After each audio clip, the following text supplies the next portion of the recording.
So what we're seeing now with the internet, a lot of buying processes for customers have changed. And oftentimes they're doing research themselves before they buy a product. And most of the sales cycle has already happened by the time they actually talk to somebody from a store or from a company itself to actually purchase a product. And so what happens is, if you're not watching what's out there related to your brand on the internet, oftentimes cyber criminals will step into the vacuum and they'll start using your brand to trick your customers into giving up their personal information. And then they could be the victims of a cyber attack, and then the company doesn't know what's out there. A company really has to be careful about what is going on in their name, even when they're not doing something themselves in social media or online or in the mobile space with apps. Cyber criminals are making copies of different brands and their imagery to use that to trick customers into giving up their personal information. And so even if you're not doing something with your brand online, cyber criminals probably are.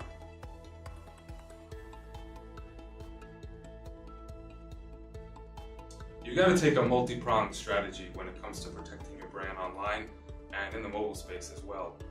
First thing you need to do is make sure that nobody is making websites with similar names to your own website or similar names to your brands, your trademarks. And if you look for these cousin domains, you got to try to take them down. So you got to find them and then also remove them. You also want to look in social media. Anytime your brand is mentioned in social media, you want to know about it, because oftentimes there's fake profiles imitating various popular brands, and that's what they're using to launch different kinds of attacks. You also want to go to the mobile app stores, not just the mainstream ones like Google and Apple. You also want to go to those third-party app stores that are not so tightly controlled, where a lot of fake applications are showing up, and people are downloading them, and then they're finding out that they're fake, and they were attacked, and their device became infected. So you want to make sure you're finding those fake applications and removing them before your customers find them. You also want to monitor your website itself for people who are trying to copy parts of your website for use in a phishing site. You want to make sure that if people are doing something that's not normal in interacting with your site, that you can shut that activity down. And then finally, as a marketer, it's not really connected directly to security, but if you have a strong brand voice and it's very vigorous, people will be able to tell the difference between your genuine brand imagery and the imitations that cyber criminals use to actually launch their attacks.